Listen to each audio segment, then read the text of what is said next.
Assalamualaikum warahmatullahi wabarakatuh. Selamat pagi anak-anak kelas 1.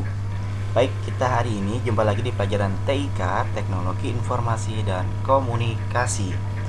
Nah, hari ini kita akan meringkas materi yang sudah kita pelajari selama satu bab ini ya, yang berjudul adalah mengenal perangkat komputer. Baik, kemarin di bab 1 kita sudah belajar tentang alat komunikasi ya dan informasi. Salah satunya adalah komputer. Nah, baik, di bab 2 ini kita akan mempelajari lebih dalam lagi tentang alat ini ya. Baik, komputer itu terdiri dari 3 bagian.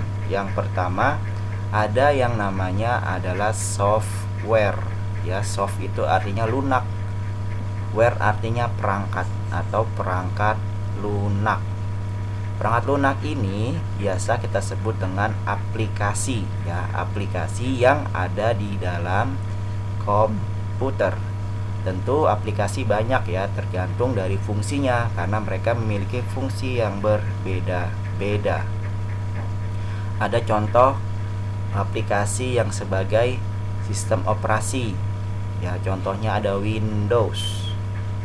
Ada aplikasi untuk menggambar yang paling mudah, yaitu adalah Paint. Ada aplikasi untuk mengetik, yaitu contohnya salah satunya adalah Microsoft Word. Nah, ada terakhir nih salah satu aplikasi untuk mengolah angka ya, bisa menjumlahkan, mengurangkan, mengkali, membagi. Nah, ini Microsoft Excel. Masih banyak lagi ya contohnya. Baik, itu yang pertama. Yang kedua yaitu adalah brainware atau user. Bisa kita kenal dengan user atau brainware. Ini otaknya dari komputer atau penggunanya ya, pengguna komputer, yaitu adalah orang yang menggunakan komputer ya. Banyak sekali sebutan-sebutan orang yang untuk menggunakan komputer ini ya. Ada contohnya nanti seperti programmer. Nah, ini contoh programmer, yaitu orang yang membuat aplikasi. Atau ada juga orang yang suka menggambar, disebut dengan graphic designer. Nah, itu contoh dari brainware.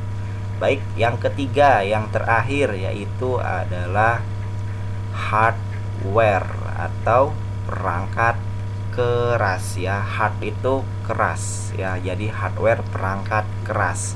Nah, perangkat keras ini itu adalah bentuk fisik komputer itu sendiri ya. Jadi perangkat keras ini adalah alatnya atau bentuk fisik dari komputer itu sendiri.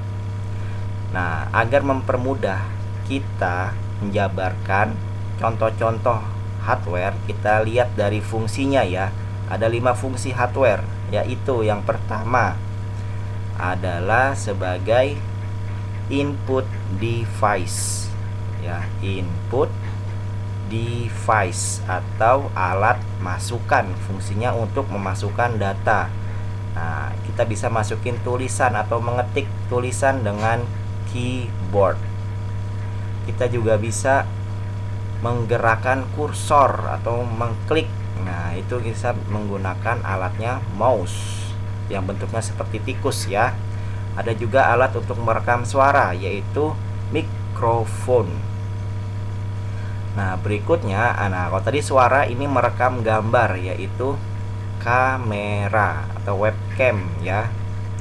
Berikutnya ada scanner, ini untuk masukin data dari tulisan yang ada di kertas, yaitu scanner alatnya.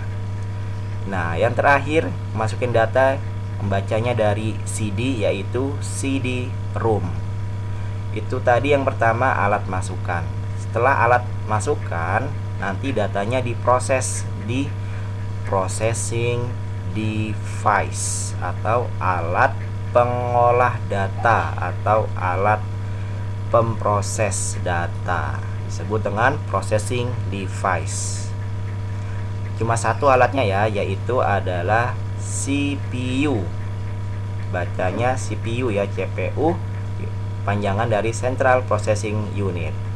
Nah, setelah diolah, datanya akan dikeluarkan menggunakan perangkat keluaran atau alat keluaran. Biasa kita sebut dengan output device atau alat keluaran. Datanya bisa kita keluarkan. Nah, bisa dalam bentuk tulisan atau gambar menggunakan monitor. Bisa juga kita mengeluarkan data berupa suara menggunakan speaker. Bisa juga kita mengeluarkan dalam bentuk tulisan di kertas, yaitu menggunakan printer ya. Nah, itu tadi alat output. Nah, di luar dari input, output, dan device processing ada yang namanya backing storage atau alat untuk penyimpanan data. Jadi selain kalian bisa mengeluarkan data, kalian juga bisa untuk menyimpan data.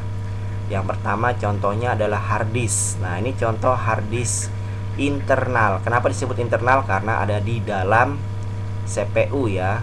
Lalu berikutnya ada hard disk eksternal. Nah, ini eksternal artinya di luar, berarti di luar dari komputer atau CPU.